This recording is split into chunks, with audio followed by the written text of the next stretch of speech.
Good day, dear friends. Today I will be talking about a very important topic where we will not be having too much material just for exams. Is the testicular descent of the testis. I will be touching a few points on the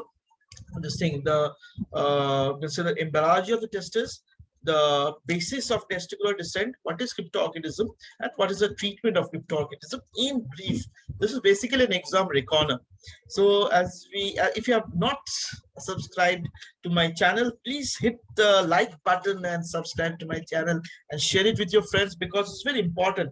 We do group classes, and we do group teaching formats. Now with the COVID times, we're not having these classes so regularly, but your exams are not stalling. Okay, so you have to prepare yourself for the exams. And this is very important. When you share this with your friends, you have an idea, and you can always discuss on the concept. So that's the important thing. Okay, you also if you have not seen my my playlist on the medical school videos, where we are basically we have discussed a lot on these topics on urology.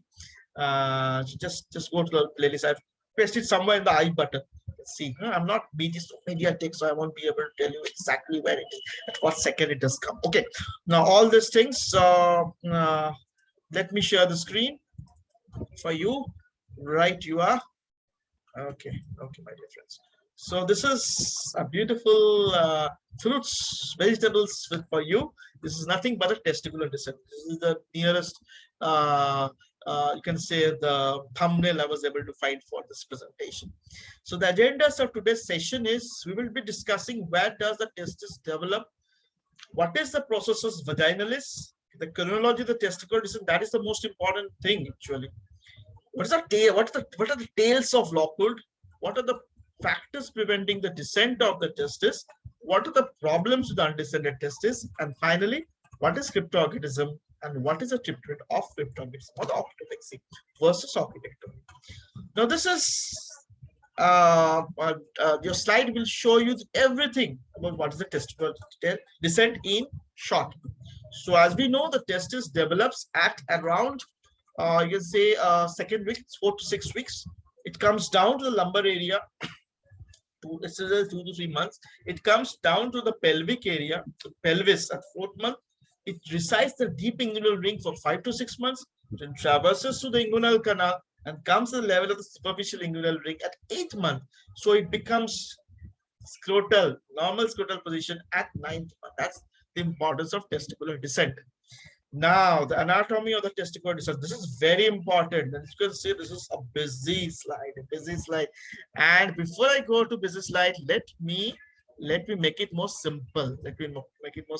So I will share my screen on the whiteboard. So actually, I will tell you what is the basic concepts you have to understand about testicular descent. Okay, now testicular embryology. First things first, what we know from our previous classes, we talked about the embryology of the kidneys, that the kidneys, they are formed from what is known as the mesoderm. Okay, the paraxial mesoderm, lateral plate mesoderm. So if you see embryo like this, wait a minute, embryo like this, is you have a neuroectoderm over here. Then if we change the color, you will have mesoderm just beside it. So it's basically what? It's a neuroectoderm, mesoderm, and ectoderm. Okay. So this is basically what we know from normal anatomy embryology classes. Okay. So we will have what is known as a paraxial mesoderm over here because it's like just beside the axis. And the second part is the lateral plate mesoderm. The lateral plate mesoderm is very important because with time it will condense to form what is known as the urogenital ridge, from which develops the testis. That's a primitive gonads, the gonads that develop. Okay, that can be testis, that can be the ovary. That's a different issue. Now, my dear friends, let me change the color and becomes what is known as, the color didn't change actually. This becomes the gut tube, and my dear friends, the peritoneum. It will have 2 layers of peritoneum, the splanchnic layer and the parietal layer. So as you can understand, it comes from here, the lactoplate mesoderm. Okay. So as you can understand, these structures are basically retroperitoneal because it is beyond the peritoneum, while this peritoneum is encasing the gut tube. Okay. Now, with time, what will happen to this structure? This structure, actually, if you just magnify over this area, put your vision over this area, then, as we know, the lateral plate mesoderm, there will be thickening of the urogenital coelomic epithelium, which will form what is known as the, as I said, urogenital ridge on either side. And the urogenital ridge will approach towards the gut tube. This is the gut tube. This is what really happens. It goes towards the gut tube. Now, don't take it as a two-dimensional view. Take it as a three-dimensional view, the fetus. So this is maybe the gut section. The sagittal section will be like this. So this is the fetus, like this is the fetus, okay? The fetus, the growing fetus. And growing fetus has it is known as the yolk sac. The yolk sac goes with the vitelline duct, and here is the gut tube. This is the foregut, the midgut, and the hindgut. Okay. Now, my dear friends, the next part is what is known as the mesoderm, the paraxial mesoderm, which is condensed to form what I said is the urogenital ridge over here, and the structure behind. And the structure behind is known as the nice term, which is known as the, yes, you are right, gubernaculum. Okay, gubernaculum is basically a mesenchymal condensation, which is actually attached. One part of it, I will come to this. One part is the testis, the other part is the anterior abdominal wall, which forms a scrotal sac, which forms a scrotum. Okay, and there is another area of interest over here. There's another area of interest. Just I'm missing out the colors, right? Is the cloaca. The cloaca. Now, what is the importance over here? With time, the cloaca will be divided by urorectal septum into anterior component, which is known as the urogenital sinus, and the posterior component, which is known as the anal canal. And the urogenital sinus is where this lateral plate mesoderm will approach. Now, I will tell you the diagram. Now, one thing before I go to the next diagram is there will be primordial germ cells, which will be formed over in this yolk sac. They will travel to this vitelline duct into the gut tube and infiltrate the lateral plate mesoderm, which has condensed to form the urogenital ridge. So this is the urogenital ridge. This is the urogenital sinus. Okay. Now let me come to the fact that now what is a testis versus whether the fetus will have a testis versus whether the fetus will have a ovary will depend upon the simple fact whether he is an XY individual or an XX individual. The genetics, the karyotyping. So if in an XY, the Y chromosome will have what is known as the SRY gene. So it's a chromosome Y, the gene is SRY, and it codes for a protein which is known as testicular determining factor, the testis determining factor. So this is a chromosome, this is the gene, this is the protein. And this will actually cause the gonad to become a testis with service. If it is not present, as in an X chromosome, where two X chromosomes are there in a female counterpart, there will be no testis and the ovary will take over. Now, very important. So if we have this thing, if we have okay, fine. If we have the testis being formed, so what it looks like, we'll just hold a sec, I will just come over here. So in the meantime, if you have any questions, comment in the comment section. You can always mail me. I've just given my mail ID also. You can always be in touch with me. You can also go to my website for courses on medical topics. So very important courses. You can always mail me. You can always see these courses. And obviously, if you haven't subscribed to my channel, subscribe. Thank you very much. Now, my dear friends, this is two testes on either side.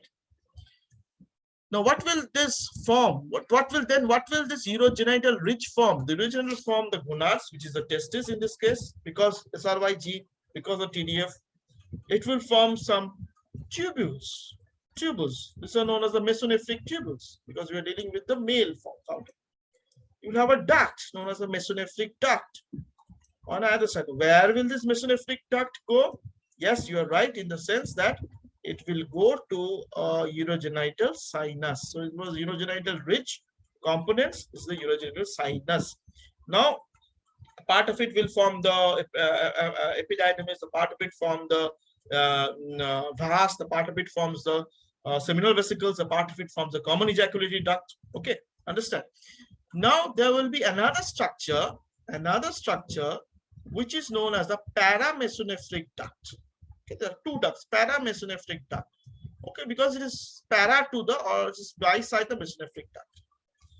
And there will be another structure, known as the gubernaculum. We are talking about this condensed mesenchymal tissue, which helps in testicular descent, and it gets attached to this anterior abdominal wall, which it formed. That's okay. Now, what really happens is, what will happen to this testis? The testis now will have a few components. While it's embryology, it's testicular embryology now we are talking about. Very important. Try to understand. One, it will form some tubules, seminiferous tubules, where formation of this gamete, because gametes are found over here. Now they go to seminiferous tubules, the different form of spermatogonia and all these things. Two is the VT testis. So there will be tubules. There will be Leydig cell. Leydig cell is very important because it secretes, it produces the testosterone, the male hormone. And not only testosterone will be converted by an enzyme, the 5-alpha reductase, to DHT, dihydrotestosterone, which is the most active component of testosterone, and it will help in this child, in this baby, in this fetus, for the formation of the external genitalia. The DHT helps. Third, there will be something known as the Sertoli cells. Sertoli cells will secrete what is known as the Mullerian inhibiting factor. What will it do? This is the mesonephric duct. This is the paramesonephric duct or the Mullerian duct. So if it inhibits Mullerian inhibiting factor, what it does, it inhibits the formation Mullerian inhibiting factor of this. It degenerates. The mesonephric duct, the paramesonephric duct degenerates. So the Mullerian duct degenerates. So it will go off. So simple thing, with time, because of MIF, where my eraser go, it will go off. So it will look something like this. Okay, so it will look something like this. And there is also, so this is very important for testicular determination. The gonads are there. It's attached to the mesonephric tubules. The mesonephric duct comes over here, goes to the urogenital sinus. Embryology is done, my dear friend. Okay, life is good. Now there are a few things as detailed where we talk about is, now this testis will be connected with the posterior abdominal wall by a mesentery known as the mesorchium. We will have the blood vessels coming from the dorsal aorta into the testis. In the upper part, the dorsal mesorchium degenerates. The lower part, there is the same attachment is to the ventral abdominal wall. It stays, it also degenerates. And the lower part condensation of this ventral mesorchium, somebody says the gubernaculum. Okay, so this gubernaculum now connects it to the scrotal, the area where the scrotum is formed. Okay, now what is the function of the gubernaculum? It pulls the testis into the scrotal areas. Normal pull into the scrotal sac. This is what is known as the gubernaculum. Now, my dear friends, what really happens here is we know that the this thing is a retroperitoneal organ. Your testis is a retroperitoneal organ. Okay, this is the testis. Okay, this is the cord structures. Okay, fine. This is the epididymis. Now, and this is the gubernaculum. And so by the side of it lies your this thing, peritoneum. Okay, so peritoneum. Now there's an invagination, not first an invagination, then an invagination of the peritoneum. So it forms like this. So it forms like this around the testis, which is known as the processus vaginalis. So what really happens with time, I will tell you, is that this thing becomes around. Okay, this thing becomes around, and the processus vaginalis, the patency with the normal abdominal peritoneum, this is known as the patent processus vaginalis. It's get atrophied, and along with the pull of the gubernaculum, this processus vaginalis also gets, because of the abdominal pressure, the process vaginalis goes towards the scrotum. So ultimately we have a picture like this. So let me erase all these things. Let me erase all these things. Let me erase all these things. So we have a picture like this. Let me have a picture like this. So over here, this is the processus vaginalis. This is the testis. This is the epididymis, the vas, and this is the gubernaculum. All these things goes down towards the scrotum. Normal testicular descent. Okay, done. Boom. So, okay, let me stop my share and let me come back to my presentation. Yeah. So this is what is basically shown here. You see, this is the tail of the epididymis. It goes over here. Some more people say that the gubernaculum is actually attached to the epididymis and then it gets attached to the testis. It's a controversial issue. For simplicity's sake, think about it. Goes to attach to the testis. The other end of the epididymis goes towards the. This is the vas. The epididymis becomes the vas. Okay, and it goes towards the seminal vesicle. Okay, here's that's where the common ejaculatory duct opens. Okay, now my dear friends, so it's behind the bladder at the area of the prostate, seminal vesicular junction. You have this opening up of this one. The ejaculatory duct opens. So if you see it from inside, this is not a undescended testis. This is a laparoscopic view from the inside on the right side. Patient supine, right side. You put a trocar to the umbilicus, and you see on the right side. This is the vas. It's coming out over here from the internal inguinal ring. Basically, it's coming from the scrotum and it goes medially towards that prostate. Okay, that's prostate seminal vesicle junction.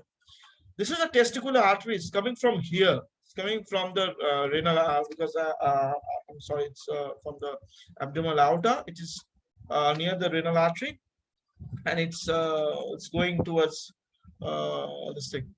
It's going towards inside this ring. So this is how you see. This is the normal external inguinal ring. See all the cord structures, spermatic cord going inside the inguinal canal. So when the process vaginalis comes down, it drags the testis, gubernaculum within it, gubernaculum actually down, and it forms a covering. When it goes down, it forms a covering. The whole muscles, the anterabdominal muscles, they will form a covering over this cord structures, processus vaginalis, and all the cord structures, the testis, in the form of a canal. It forms a canal. The external oblique muscle will form the external spermatic fascia. The intermediate spermatic fascia is from the internal oblique and the fascia and the transversalis abdominis. This is the intermediate, the cremasteric muscle, and the internal is basically a condensation of the fibers from the intermediate state. Okay, so it forms a tunnel. And with time there's this internal inguinal ring and the external inguinal ring together, but the internal inguinal ring moves laterally. So it will form a curved course. The testis forms a curved course. It goes to the external inguinal ring, stays for some time, then goes to the inguinal canal, then internal inguinal ring, stays for some time, then ultimately goes to the scrotum. So the picture will be something like this. Okay, I will just this is the picture. The abdominal testis, inguinal canal, then it comes the external inguinal ring, the prepubic, and then it comes the normal testis. Okay, that's very important. So what are the factors for why the testis comes down? Simple. One is the hormones play a role for the testicular descent, the pituitary hypothalamic axis of the fetus. Differential growth, the body wall, I said there was a body wall like this. Now it opens up. And when it opens up, now let me come to another picture. When it opens up, let me share my screen once again. Okay. When it opens up, this is known as dorsal aorta. This is known as anterior abdominal. Over here, this is the umbilicus. So you have the umbilical artery, which atrophies to form the medial umbilical ligament. The umbilical artery becomes elevated with a layer of peritoneum. Okay, the layer of peritoneum. Ultimately, it will form two components. One is the medial component. Okay, which is basically, you say the right side is the medial component, as I saw in the laparoscopic view, which is the true pelvis, and the lateral component, which is basically the lateral pelvic, lateral inguinal fossa, which actually forms this thing, this inguinal canal. Okay, let me share my screen. I have to toggle between the screens. Very important because you won't get a hang of it. Okay, so this is basically the medial component and the lateral compartment. Okay, now again, so it straightens out, this forms, and with this there is also the body wall. If the straightens out, the testis goes to the lumbar area. The lumbar testis becomes the pelvic testis.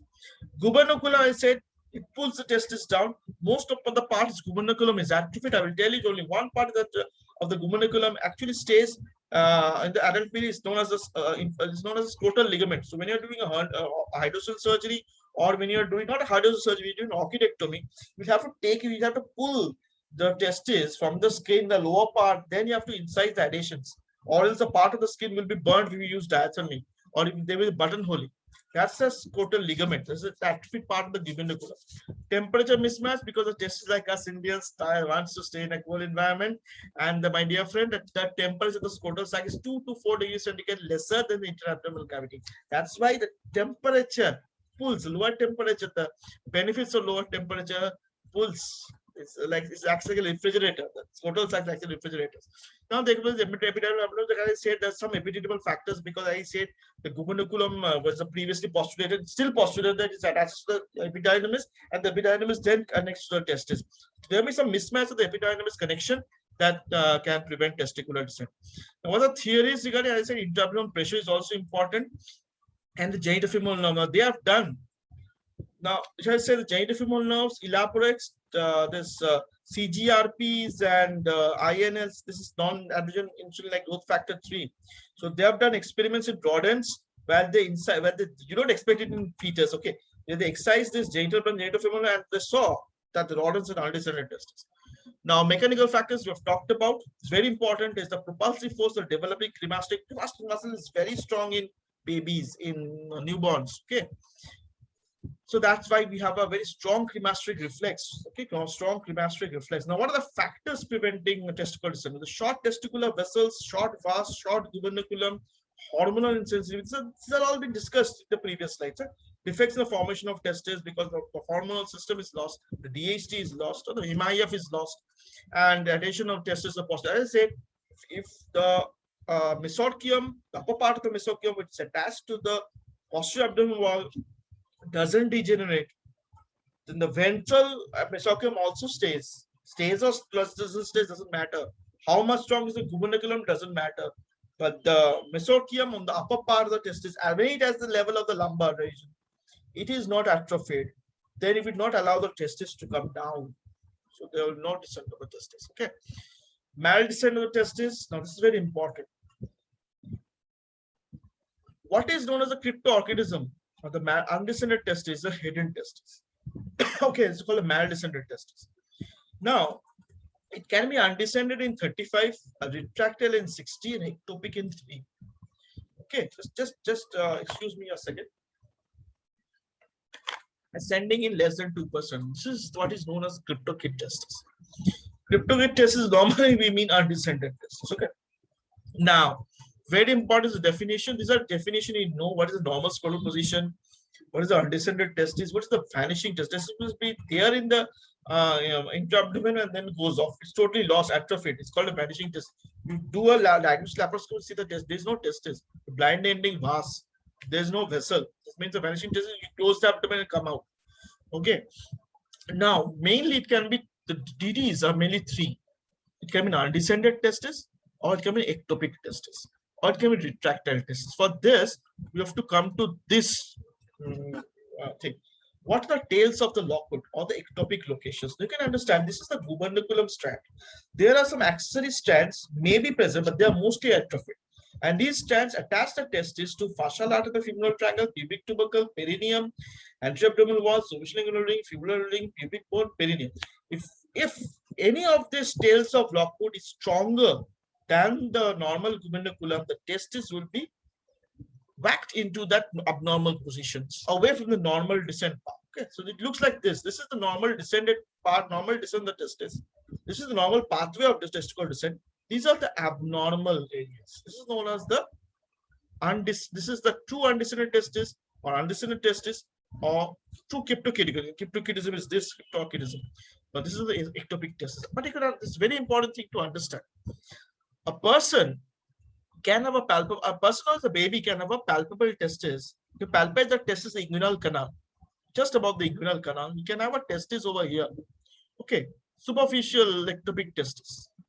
That is anterior to the abdominal wall, when one of the anterior abdominal wall fibers has been strengthened, tails of Lockwood, or it can be placed within this inguinal canal at the interlingual ring. How will you differentiate? You will raise the leg, the rectus muscle straightens out, rectus muscle becomes contracted. Anything which is palpable over the rectus muscle is a ectopic testis. Anything which is not palpable, because it is lying behind the abdomen, taut abdominal muscle with the leg rising, is the actual undescended testis. Okay, so these are very important. These are basically some of the definition. So this is a comparison ectopic and undescended testis. It's a fully developed testis, but located in an abnormal location. So there's more chance for an injury. Spermatogenesis is perfect. Okay, never associated with a hernia, but you have to go for surgery because it's liability to injury. That's very important. Ectopic testis cannot live as such. So what are problems? Reduced germ cell count, impaired formation of spermatogonia, and delayed disappearance of this AD spermatogenesis. These are the mature spermatogonia. There will be abnormalities in epididymis, processus vaginalis, failure of closure, patent processus vaginalis, and abnormal lateral attachment to the woman. Pathologic changes, you can find it as early as this. Okay. Now, complications will associate with the infertility because the testis is now not functioning normally. Hernia. Okay, in that inguinal hernia is common. They're really symptomatic. You have to open up and see there's a hernia. Testicular atrophy, the pressure effects and histologic changes with time. Trauma, because it is in an abnormal location. Tumor, very important. 10% of testicular cancer, they originate in the cryptocate testis. Torsion, again, because of the abnormal nature. Epididymoorchitis in a cryptocate right testis in a baby can often mimic appendicitis, or not in a baby, can be even present in an adult, young adult can mimic appendicitis. Psychological effect, I have a empty scrotum, my life has become hell. Psychological effects, and there's some fusion abnormalities. Clinical features, empty scrotum, that means underdeveloped scrotum. Scrotum is not formed, the rugosity is not there, undescended testis. Rugosity is there, this is the retractile testis because the cremastric muscle is very strong enough to pull the testis back. Then you have to place the child in a squatting position, milk the testis down. You will be able to palpate the testis. When do we need to investigate? If palpable, no investigation need. Go for surgery. Immediately impalpable, obviously you can do the ultrasound, you can do a diagnostic laparoscopy. That's what we've done, what we do. Parallel impalpable testis with a hypospadias, you need to rule out intersex problems by karyotype. Very important. Now, what are the physical examination points? This is very important for you to understand. These are the points you need to understand. You need to jot down. This was warm and because it's very important. You have to keep your hands warm before you touch the baby. First, you see observe, then you touch. Okay. In the meantime, just rub your hands to make it more warm. Even though we stay in a warm country. Okay. Abduction of thighs contributes to inhibition of the cremastric reflex and all the positions: supine, upright, cross-legged, standing, squatting position must be employed. Document testicular palpability, position, mobility, size, and the findings like hernia, hydrocele. Hernia may often not be visual and not be seen, as I talked about. Penile size is very important, and urethral position, because if the hypospadias, short penis, parallel impalpable testis, even in an adult, they're still present. Think about doing karyotyping for intersex problems. Now, what are the goals of treatment? Very important. Goals of treatment is optimize testicular function, facilitate. You cannot reduce diagnosis of testicular malignancy if it is beyond 6 months. You can facilitate diagnosis by testicular self-examination. Because how can you understand a guy palpating his lower abdomen to look at the testis and examine it for testicular malignancy? I said 10% of testicular malignancy develop in cryptocate testis.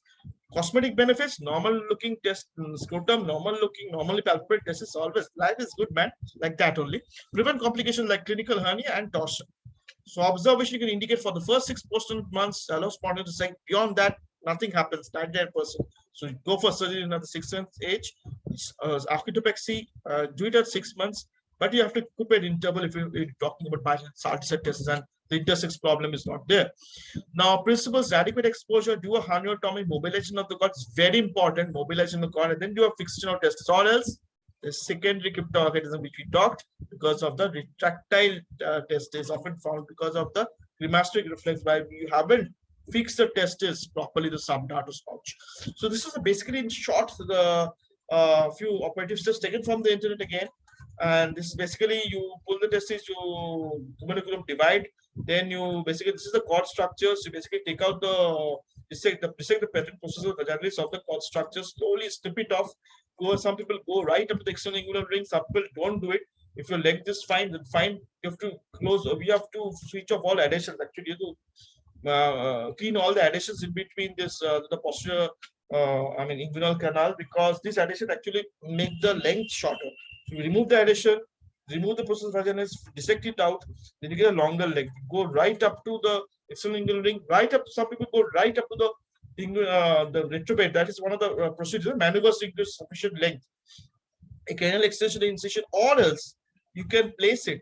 You can place it below the inferior epigastric artery. Just make an incision on the floor. There will be inferior epigastric artery, and place it below the inferior epigastric artery, so the length becomes shorter. So without taking a long loop close to the inguinal canal, it becomes straight. You don't need so much of dissection, or the of this extensive dissection. You see, it still becomes short. You cannot still reach the scrotal sac. Then you have to make it straight. So make it more medial, more straight path. Okay. So this is how you do it. You place a subdartos pouch. What is a subdartos pouch? It doesn't go back. Secondary orchidism doesn't occur. So this is a normally located testis. This is normal testis, but this is a post-orchidopexy testis. That is, you have to pull it back. You have to make a pouch over here. Actually, so you have to make a pouch over here. Create a pouch. So dartos fascia and the skin in between is the subdartos pouch, and you make some stitches over here to fix it. And this is the epididymis, the cord structure. So come it over here, make a small some dartos, and you fix it over here. Okay, that's very subdartos pouch. Remember, so orchidectomy is reserved for postpubertal men with contract normally positioned testis, because testis is all gone and it's really liable for malignancy. So often it happens that when you go for biopsy and you can see that the patient has malignancy, harboring malignancy. Okay, so this is the post-op complications: hematoma, infection, uncertain fascial level. You need revision surgery, nerve injury, damage to the vas, testicular atrophy, and a torsion testis. Outcome: early orchidopexy will improve fertility. No evidence that it reduces malignancy, but allows early identification. That's all for today. Okay, fine. So hope you like this lecture. It's an extensive lecture, okay, but it's very conceptual based. Go back to the whole lecture again. If you don't understand, go back to the single sections, but try to understand each and every point. If you have any question, mail me in the mail ID, or be in touch with my on my webpage and website. So again, thank you for today listening, patient hearing. It was an extensive lecture. Do subscribe. If you like my channel, share it with your friends and like the video. Okay. Bye bye. Have a nice day.